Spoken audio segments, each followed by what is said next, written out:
Welcome one and all, and bienvenue à tout le monde. The 24th episode of 7 Sunday Morning Hot Takes drops at 9:01 a.m., a mere 5 hours before Clash in Paris begins. I've got last-minute predictions and a whole lot more. It's a Clash in Paris pre-show and recorded evidence of my incompetence, all rolled into one. I'm the dispatcher. Let's get started. Hot take number 1. Kicking things off on a celebratory note, congratulations to Sami Zayn, the new US champion. I knew Sami could do it, since he beat Solo in a televised match exactly 3 weeks ago. Still, I admit to being mildly surprised, and I have two big questions. How long will Sami's reign be, and how will Jacob Fatu react? I think the second question will answer the first. Hot take number 2. Perhaps Sami's title-winning moment would have hit me a little harder on another night, but less than 2 hours earlier, my heart was already filled to the brim by John Cena's apology to that poor kid. There's a lot to criticize about WWE right now, especially the business side of things, but that moment with that poor kid will live in my memory forever. That was such a good idea. I didn't think they had it in them. I never imagined they'd do it. In my 20th episode, I threw out 50 names that I thought might appear at the end of SummerSlam. That poor kid was on the list. It was a joke.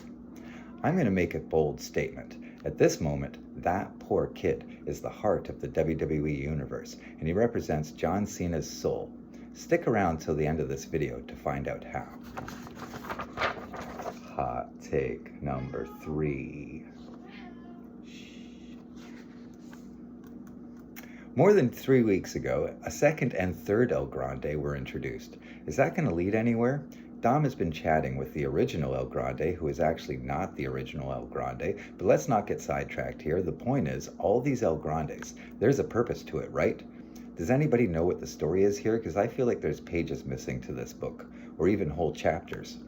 The worst part for me is that the second and third El Grandes, but really third and fourth El Grandes, are reportedly Pete Dunne and Tyler Bates, the new Catch Republic, who haven't been used in ages. What a waste. WWE is really dropping the ball with this extremely talented pair. This needs to go somewhere positive and get there quick, or there needs to be justice for Tyler and Pete. Hot take number 4.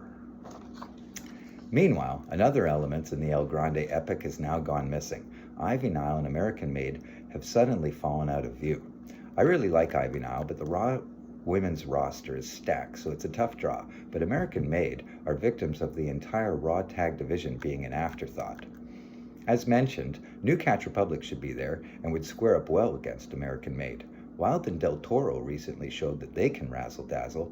Why are New Day and Judgment Day having singles matches? Where are the War Raiders? At the same time, SmackDown's tag division has so many good teams, but they're all being smothered by the Wyatt Six. I think maybe the Wyatt Six are on the wrong brand, but a better solution now would be to move one of the other teams over to Raw, and the team I nominate, again, is Fraxium. I think I've said this before, but I'm going to keep repeating it. Fraxium versus New Catch Republic is a dream match.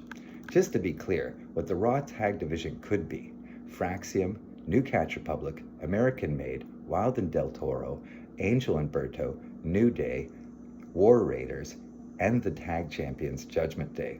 That's pretty solid. Want to make it even better? Have Sheamus and Rusev end their feud and join forces. And then add Braun Breaker and Bronson Reed to that group. That's 10 terrific tag teams. The ingredients are there to make the Raw Tag division even stronger than SmackDown's. I'd really like to see 2 strong divisions focused on the titles, and every team chasing the championships and battling for their spot on the pecking order. And at the risk of more repetition, justice for Tyler and Pete. Hot take number 5. If it were up to me, there's one more match that I would add to the Clash in Paris card. Stephanie Vacour versus Tiffany Stratton versus Nia Jax versus Jade Cargill. They've been running Tiffany, Nia, Jade as a triple threat on the Road to Clash in Paris WWE Live Tour. I would have added that match to the card, and then as a last-minute swerve, announced Vacour as a surprise addition. And then I'd have her win it. Naomi vacating the title shouldn't have cost Vacour a spot on the Paris show. Winning the Battle Royal at Evolution was an announcement that something big was coming, and they should have found a way to scramble something together and deliver on that promise. At the very least, WWE could have done Stephanie versus Tiffany one-on-one and then have Nia and Jade causing distraction outside, allowing Vakur to take the title off Tiffany for a big pop in Paris. Hot take number 6. The moment you've been waiting for. Clash in Paris is only 5 hours away, so before it's too late, let me make my predictions. One thing I realize is that a large percentage of the audience for this video will have already seen Clash in Paris and will know what happened. That's a weird feeling. I'm in the past. Many of you come from the future. I don't know what's going to happen. Many of you do. That puts me at quite a disadvantage. The chances of seeming smart, it's quite low. The chances of seeming like a big bozo. Have you seen any of my other videos? It's really high. On the other hand, most of these matches seem pretty straightforward, and I'm not expecting a lot of big surprises. So here goes nothing. I think Roman and Bronson Reed will be the opening match. The real question, in my mind, is does Braun Breaker interfere in this match, or in the Fatal 4-Way, or both? I'm going to predict Breaker comes out in this match, but it still won't be enough to stop Roman from getting the win. Secretly, I'll be cheering for Bronson Reed, and I hope he walks away with another new pair of shoes. Added Friday, Wyatt 6 defend their tag titles against the Street Profits. This should be a good match. I want the Street Profits to win. I think they should win, but I think Wyatt 6 will win. It goes against my bias, but I'm taking the Wyatt 6. Third match, I think, will be Becky Lynch versus Nikki Bella. I hope Becky destroys Nikki, with the Paris crowd fully behind her. Predicting a Becky win seems like a safe choice. Here's a thought, though. Nikki Bella wins, and the fans hate it. Dirt sheets report the real reason Becky lost is a reprimand for her Birmingham comments. Fans hate it even more. A backlash ensues. This sets up a rematch with Becky coming in as the People's Champion against the washed-up, pretentious Relic. I'm not saying I want that to happen, but it's a possibility. My real prediction, though, go Becky all the way. Right in the middle of the card should be Sheamus and Rusev, a modern, futuristic, new and improved Donnybrook. Oh no, wait, the other one, old-fashioned. This is the hardest match on the night to call. I'm going to give you my prediction, and then I'm going to tell you what I want to happen. Many people are picking Sheamus, but I'm taking Rusev. But what I want to happen is a no contest, no winner.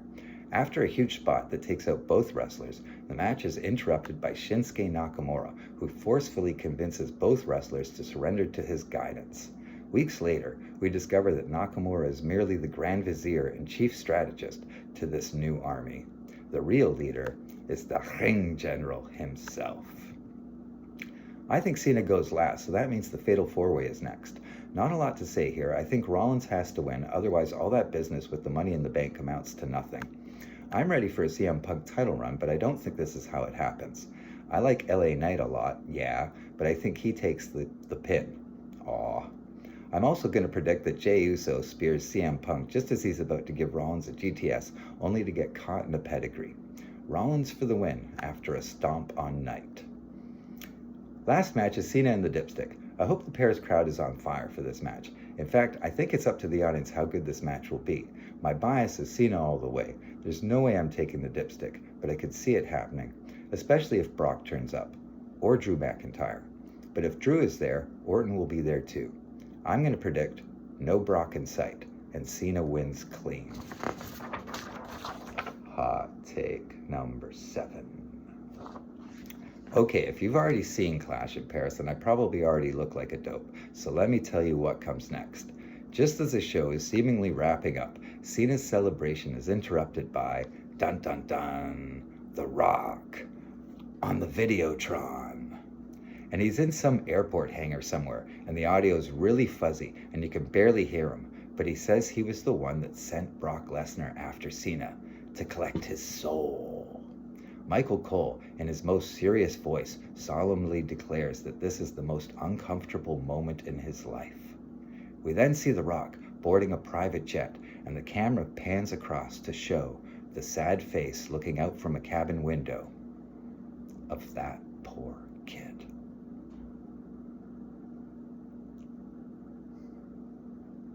To everyone, thanks for being here, for me, when I needed you the most. I'm sorry about what I said about you. I was having a bad day. I'm the dispatcher. You're on the top turnbuckle. and every day is a sunset flip.